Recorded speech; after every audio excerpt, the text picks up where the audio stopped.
मेरी सभी माताएं और बहनें को आने वाली करवा चौथ की ढेरों शुभकामनाएं। माता करवा और भगवान भोलेनाथ माता पार्वती की कृपा से आप सभी का सुहाग हमेशा बना रहे, आप सभी की ज़िंदगी में हमेशा ही खुशहाली रहे। तो मेरी माताएं और बहनों, देखिए आज का जो वीडियो है कि जब कई बार हम अकेले होते हैं, तो हम अकेले करवा कैसे फेरे, ठीक है। जब हम अकेले होते हैं पूजा कर लेते हैं, कथा सुन लेते हैं, लेकिन जब करवा फेरना होता है तो प्रॉब्लम हो जाती है हम लोग कि अकेले करवा कैसे फेरे। तो आज वीडियो मैं लेकर के आई हूँ कि हम अकेले ही करवा कैसे फेर लें और किस तरह से अकेले में पूजा करें। और बिल्कुल सिंपल सी पूजा विधि है, इसकी एकदम साधारण सी विधि है। आप लोग अकेले अपने घर पर ही ये विधि कर सकते हैं। तो आइए जान लेते हैं साल 2025 में करवा चौथ कब पड़ रहा है। तो देखिए साल 2025 में 10 अक्टूबर दिन शुक्रवार को हमारा करवा चौथ का व्रत है। और यह व्रत सभी सुहागिन माताएं और बहनों के लिए बड़े ही गर्व की बात होती है, ठीक है। बहुत ही अच्छा होता है करवा चौथ का व्रत करना। पति की लंबी उम्र और उनके अच्छे कामना के लिए करवा चौथ का व्रत किया जाता है। तो आइए जान लेते हैं कि हम करवा चौथ का व्रत घर पर ही सिंपल विधि से किस प्रकार। और देखिए आपको क्या करना है, करवा चौथ के एक दिन पहले ही आपको मेहंदी लगा लेना है हाथों में। खूब सारी चूड़ियाँ पहननी है। करवा चौथ के दिन सुबह जल्दी से स्नान करके श्रृंगार कर लेना है। और आपको पूरे 16 श्रृंगार जरूर करना होता है इस दिन, ठीक है। और 16 श्रृंगार करना हमारे लिए बहुत ही सौभाग्य की बात होती है। 16 श्रृंगार कीजिए, हाथों में चूड़ियाँ पहनिए, मेहंदी लगाइए, महावर पैर में जरूर लगाइएगा, ठीक है। अगर यदि आपके पास आपकी शादी का जोड़ा है तो आप अपनी शादी का जोड़ा जरूर इस दिन पहन लीजिएगा, ठीक है। और देखिए पूजा करने के लिए आपको एक पाटे पर क्या करना है कि लाल कपड़ा बिछाना है। अगर आपका पहले से ये पूजा करने वाला आसनी है तो आप वो भी बिछा सकते हैं, ये कोई ज़रूरी नहीं है कि आपको नया ही बिछाना है। और उसके बाद में आपको चावलों का आसन दे करके करवा माता की फ़ोटो लेनी है। करवा माता की फ़ोटो अगर आपके पास पहले से है, क्योंकि हर साल करवा चौथ का व्रत करते हैं हम, तो हमारे पास पहले से मतलब होता है, ठीक है। और जिसके पास नहीं है, पहली बार करवा चौथ का व्रत कर रहे हैं, तो वो नई बाज़ार से फ़ोटो ये ले सकते हैं, ठीक है। और देखिए जहाँ पर ये फ़ोटो नहीं मिलता तो पहले तो क्या करते थे, हम दीवारों पर करवा माता का चित्र बना लेते थे, लेकिन अब ऐसा नहीं है। बाज़ार में बहुत ही आसानी से ये करवा माता की फ़ोटो मिल जाती है। उसके बाद आपको चावलों का यहाँ पर अष्टकमल दल बना लेना है और कलश पर स्वस्ति बना करके इस तरह से, देखिए हमने पहले से ही बना लिया है, ठीक है। तो और उसमें गंगा जल डालिएगा, कलश में गंगा जल। उसके बाद में थोड़ा सा जो जल है वो जल डालिएगा, ठीक है। उसके बाद में देखिए सुपारी डालिएगा, उसमें हल्दी के गांठ डाल दीजिएगा, एक सिक्का डाल दीजिएगा और थोड़ा सा अक्षत डाल दीजिएगा, ठीक है। ये हम कलश की स्थापना कर लेते हैं एक तरह से। और आम के पत्तों को क्या कीजिएगा, आम के पत्तों को सिंदूर और पीला कुमकुम से टीक लीजिएगा। और उसके ऊपर से यहाँ पर आप धनिया भी रख सकते हैं इसके ऊपर, या चावल भी रख सकते हैं, ठीक है। और इस तरह से आप कलश स्थापना जरूर कीजिएगा, ठीक है। और उसके ऊपर दीपक की बाती रख दीजिएगा जलने के लिए, ठीक है। आप चाहे तो कलश के ऊपर नारियल, ये श्रीफल, जिसे श्रीफल भी कहते हैं नारियल, तो आप वो भी रख सकते हैं, ठीक है। और इसके बाद आपको क्या करना है, गेहूं के 2 छोटी छोटी ढेरी लेनी है, या अक्षत ले सकते हैं आप, यहाँ पर चावल भी ले सकते हैं, ठीक है। इन 2 जगह पर रख दीजिएगा। और उसके बाद आपको 2 करवा लेना है, ठीक है। और इन करवों को क्या है कि दोनों जगह पर हम उसमें रखेंगे। देखिए तो एक करवा में आपको क्या करना है, इस तरह से, तो आप इस तरह से करवे में क्या है ना, यहाँ पर देखिए इस तरह से मतलब हम लोग क्या है कि जब हम अकेले पूजा करते हैं तो करवे में यहाँ पर कई के हंग ना वो सिंके भी लगा देते हैं, ठीक है। और नहीं तो आप यहाँ पर ऐसे रुई भी यहाँ लगा सकते हैं, ठीक है। मैंने यहाँ पर सजे करवे लिए हैं। आप यहाँ पर पीतल के करवे भी ले सकते हैं, एक पीतल का एक मिट्टी का, या दोनों पीतल का ही ले सकते हैं, ठीक है। क्योंकि जब हम अकेले पूजा करते हैं ना तो मतलब आप दोनों एक तरह से लीजिए, या एक पीतल का भी ले सकते हैं, ठीक है। तो देखिए जब हमारे यहाँ क्या होता है कि जब हम अकेले पूजा करते हैं और हम अकेले ही करवा फेरना होता है, तो एक करवा में हम ऐसे सूखे ड्राई फ्रूट वगैरह भर लेते हैं, ठीक है। तो ये देखिए सूखे मेवे हैं, ड्राई फ्रूट है, एक करवा में हम इस तरह से सूखे ड्राई फ्रूट इसमें भर लेते हैं, ठीक है।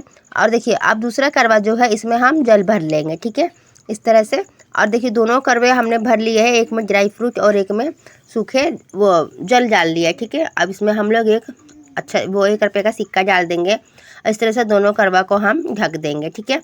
अब देखिए इसको हमें क्या, दोनों ही जो हमने गेहूं के नीचे, आप नीचे गेहूं रख सकते हैं, या चावल का मतलब अक्षत कहते हैं जिसे, वो भी रख सकते हैं, ठीक है। इस तरह से हम दोनों को इससे रख देंगे, ठीक है। और उसके बाद इसको हम गंगा जल से, फूल के सहायता से हम यहाँ पर इसको हम थोड़ा सा जल दे देंगे। और माता करवा को हम वस्त्र स्वरूप करवावत करेंगे और माँ को चुनरी हम जरूर ओढ़ा देंगे। यहाँ पे देखिए काचा सूता हम लोग करेंगे और जितने भी इसमें फ़ोटो में जो भी देवी देवता आपको नज़र आ रहे हैं, जितने भी फ़ोटो बने हुए हैं, सबको तिलक ज़रूर कर लीजिएगा, ठीक है, ताकि हमारा भी सुहाग बना रहे।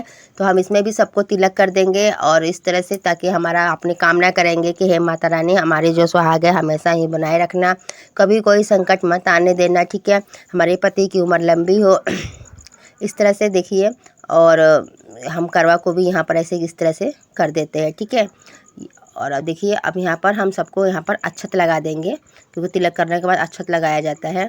और ये देखिए, यहाँ पर ये गेहूँ है और फूल हमें चढ़ा लेना है करवा माता को, दीपक को, कलश को, हर जगह पर हमें एक एक फूल हमें अर्पित कर देना है, ठीक है, क्योंकि हमने कलश पे दीपक जलाया है, तो दीपक को भी और कलश को भी, यहाँ पे करवा माता को भी, सभी को हमें फूल अर्पित करना है। और उसके बाद देखिए दुर्वा है, तो दुर्वा भी हमें यहाँ पर चढ़ा देना है, ठीक है। बिल्कुल ही सरल पूजा है, आप अकेले भी यह पूजा कर सकते हैं बिल्कुल आसानी से, ठीक है। और ये देखिए, ये बर्फ़ी है, तो हम इसको भी हम माता को भोग लगाने के लिए यहाँ पे, क्योंकि मिठाई भोग में माँ को लगाया जाता है, करवा माता को, तो हम यहाँ पर ये भोग लगाएंगे। और देखिए, जब हम अर्घ देते हैं ना चंद्रमा की, तो हम मतलब इसी से अपना व्रत जो है हम खोल लेते हैं, ठीक है। हमारे यहाँ मतलब यही होता है, हर जगह का अलग अलग अपना अपना रिवाज है, तो आपके यहाँ जैसा होता होगा आप ज़रूर कीजिएगा। और देखिए, 16 श्रृंगार की जो चीज़ें हैं ज़रूर से ज़रूर चढ़ाना चाहिए, 16 श्रृंगार की वस्तुएं ज़रूर ही चढ़ाएं, क्योंकि श्रृंगार के बिना कोई भी व्रत अधूरा है। हम श्रृंगार के लिए ही ये व्रत कर रहे हैं, पति के लिए, तो इसीलिए आप 16 श्रृंगार का सामान जो है ज़रूर चढ़ाइएगा, ठीक है। और जो भी फल आपको मिल जाए, ऋतु फल, तो आप ऋतु फल ज़रूर लीजिएगा, सेब, केला, अमरूद, नारियल, जो भी मिल जाए आप ज़रूर लीजिएगा, ठीक है। और देखिए, जब हम व्रत रखते हैं ना, तो उसमें ना अन्न का दान जरूर ही दिया जाता है, ठीक है। तो आप गेहूँ, चावल, जो भी मिल जाए आपको, तो ये ज़रूर लीजिएगा और दक्षिणा ज़रूर रखिएगा, क्योंकि कहते हैं ना कि दक्षिणा रखते हैं ना, तो जो हमारी पूजा में कमी रह जाती है, तो आप उसमें दक्षिणा जो है हमारी कमी को दूर करता है। और उसके बाद ये देखिए, छलनी है, ये मैंने घर पर ही तैयार कर लिया है, छलनी लेकर के, नया छलनी है, और इस पर हमने गोटा लगा करके तैयार कर लिया है, क्योंकि हर साल व्रत करना होता है, तो हर साल ऐसे बाज़ार में मिलते हैं, लेकिन ये महंगा मिलता है बहुत ही ज़्यादा, तो आप क्या है ना, घर पे भी ऐसे तैयार कर सकते हैं, ठीक है।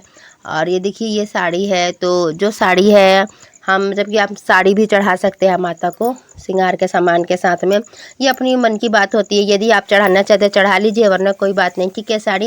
लेकिन अगर पहली बार व्रत करते हैं ना, तो कहते हैं सास को साड़ी देनी चाहिए, ननद को, जो अपनी बड़ी है ननद या सास को साड़ी देना चाहिए, तो इसीलिए साड़ी चढ़ाई जाती है, ठीक है। और उसके बाद में इस तरह से आप लोटे में जल लेकर के यहाँ पर, और देखिए, करवा माता की जो किताब होती है, करवा माता की जो कहानी होती है करवा चौथ की, ये कथा ज़रूर से ज़रूर सुननी चाहिए। जो भी मेरी माताएं और बहनें करवा चौथ का व्रत रखती है, तो उन्हें कथा ज़रूर ही पढ़नी चाहिए, ठीक है। कहते हैं कि बिना कथा पढ़े, बिना कथा सुने व्रत की पूर्ण नहीं होती है, तो इसीलिए आप खुद ही घर पर अपना कथा पढ़ सकते हैं।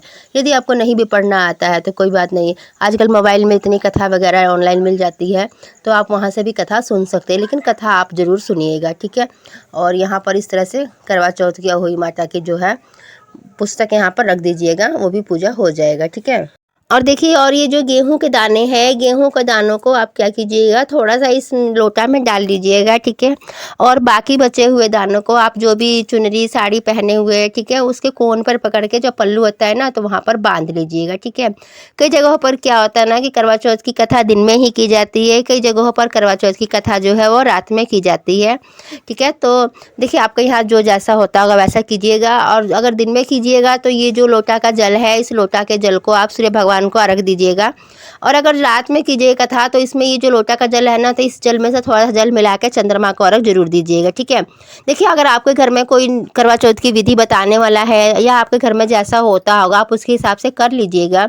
और कोई विधि नहीं बताने वाला है, या फिर आप पहली बार करवा चौथ का व्रत कर रहे हैं, तो आप इस विधि से कर सकते हैं, ठीक है। क्योंकि देखिए, जो विधि और नियम है ना, हर जगह पे थोड़ा अलग अलग होता है, तो ये थोड़ा चेंज हो जाता है, ठीक है। हर जगह का हल्का अलग अलग रीति रिवाज होता है। तो देखिए, हमारे यहाँ इस तरह से होता है, तो हम इस तरह से आपको बता रहे हैं, बाकी आपके यहाँ जैसा होता होगा आप वैसा ही कीजिएगा। और कथा पढ़िएगा, उसके बाद में करवा माता की आरती ज़रूर कीजिएगा, ठीक है। और देखिए करवा माता की यदि आपको आरती नहीं आती है तो आप करवा माता का मन में ध्यान रखिएगा, गणेश भगवान का ध्यान रखिएगा, माता पार्वती का मन में ध्यान रख करके आरती को इस तरह से ओम के आकार में जरूर घुमाइएगा, ठीक है। और आरती करने के बाद में आचमन दीजिएगा, आचमन करने से पूजा पूरा होता है, ठीक है। और देखिए आपने जो ये बायना निकाला हुआ है सास के लिए, तो उसको मन से लीजिएगा, ठीक है। और सास यदि आपके साथ में है तो सास को दे करके बायना पैर छू लीजिएगा और माता से विनती कीजिएगा, ठीक है। तो और उसके बाद में देखिए जो ये बायना है ना, यदि आपकी सास सुहागिन है तो मतलब ये सुहागिनों को ही दिया जाता है। अगर सास नहीं है तो आप अपनी बड़ी जेठानी को या ननद को मतलब इस तरह से आप दे सकते हैं, ठीक है। मतलब कि ये ससुराल के जो पक्ष है उसी को ही देना होता है, ठीक है। और इस तरह से आप अपने करवे को क्या है ना, कैसे इस तरह से 7 बार आप अपने करवा इस तरह से बदल लीजिएगा। देखिए इस सांस से उठा करके इधर रखिएगा, इस तरह से आप अपने करवे को 7 बार में ऐसे पलट लीजिए। और देखिए करवा इस तरह से फेरते हुए तो जब आपके 7 बार हो जाते हैं तो आप देखिएगा कि जहाँ पार्वती माता का करवा है वहाँ आपका आ जाएगा और आपकी जगह पे जहाँ पार्वती माता का करवा होगा, ठीक है। और जब हम अगर आप यदि अकेले हैं, ऐसे 2 तरह करवा नहीं रख पाते दो, तो आप एक ही करवा रखे हैं तो इस तरह से 7 बार करवा को उठा करके फोटो के से ऐसे टच कीजिएगा और माता पार्वती से कहिएगा, हे पार्वती माता हमारा सुहाग अमर रहे, हमारा सुहाग बना रहे। इस तरह से आपको 7 बार बोलना है और 7 बार इस तरह से आपको करवा लेकर के ऐसे आपको कर लेना है, ठीक है। और देखिए कई जगहों पर क्या होता है ना कि हर जगह का अलग अलग नियम और विधि होता है, तो आप अपना नियम विधि जरूर कीजिएगा क्योंकि हर व्रत में अपना नियम विधि करना जरूरी ही होता है। अगर आपको नहीं पता है तब तो आप इस तरह से कर सकते हैं, ठीक है। यदि आपके यहाँ का नियम विधि आपको पता है तो आप अपना नियम विधि जरूर कीजिएगा क्योंकि हर राज्य का अलग अलग नियम और अलग अलग विधि होता है। तो देखिए इस तरह से अलग अलग नियम का अपने विधि से आप लोग करवा व्रत कर लीजिएगा और माता से सुहाग जरूर लीजिएगा, ठीक है। तो देखिए जो आपका सिंहोरा है तो सिंहोरा से इस तरह से 5 या 7 बार माता को सिंदूर लगाइएगा और माता से सुहाग मांगिएगा, हे माता रानी हमारा सुहाग बना रहे, हमारा सुहाग अमर रहे, कभी कोई संकट मत आए। और इस तरह से आप करवा चौथ का व्रत जो है पूर्ण कीजिएगा, ठीक है। और फिर उसके बाद में देखिए दोस्तों क्या करना है आपको, अपना सुहाग लेने के बाद में पति पूजन करने के बाद में जो भी आपके घर में बड़े हैं तो बड़ों का आशीर्वाद जरूर लेना क्योंकि बड़ों का आशीर्वाद लेना बहुत ही ज़्यादा ज़रूरी होता है, ठीक है। अपने बड़ों का आशीर्वाद लीजिएगा, सास ननद जेठानी जो भी है। और ये जो बायना है ना तो आप सुहागिन महिलाओं को ही दिया जाता है, ठीक है, अपने घर में। और बड़ी ननद को बड़ी जेठानी को आप दे सकते हैं, ठीक है। और नहीं है तो बुआ सास वगैरह को भी दे सकते हैं, मतलब जो भी सुहागिन हो सुहागिन को ही दिया जाता है। लेकिन मतलब कि मैके वालों को नहीं देना है, ससुराल वालों को ही देना है, ठीक है। तो दोस्तों आज के लिए इतना ही, फिर मिलते हैं एक नए वीडियो के साथ में। आपको हमारा ये वीडियो कैसा लगा है, यदि वीडियो अच्छी लगी हो तो प्लीज़ वीडियो को लाइक ज़रूर कीजिएगा आप लोग क्योंकि आप लोगों के एक लाइक से हमें बहुत ही हौसला मिलता है और हमें लगता है कि हाँ आप लोगों को वीडियो पसंद आया है। तो प्लीज़ वीडियो को लाइक और कमेंट में जय माता दी जरूर लिखिए।